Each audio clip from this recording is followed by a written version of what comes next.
Welcome to the Tech Egg. Don't get scrambled. Enjoy the video. You start by getting to the keyboard controls.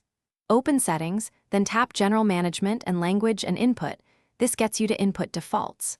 Next, select Samsung Keyboard so you can change its behavior. If another keyboard is active, switch to Samsung Keyboard now. Once done, tap the Samsung Keyboard entry to reveal typing options and predictive text controls. This is the critical doorway where Autocorrect lives and where you'll make the adjustments that follow. You'll now modify specific autocorrect features. Tap Smart Typing, then review predictive text and auto replace.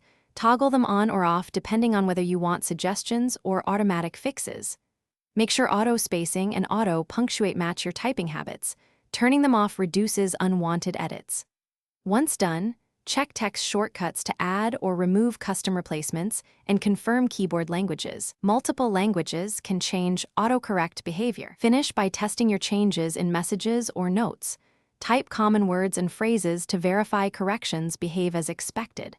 If autocorrect still misfires, clear the Samsung Keyboard cache or data in Settings, right arrow, Apps right arrow Samsung Keyboard. This resets learned words. Make sure the keyboard and system are up to date in the Galaxy Store and Settings. If problems persist after a restart, revert a single setting at a time to isolate the cause. This helps you find which option created the issue.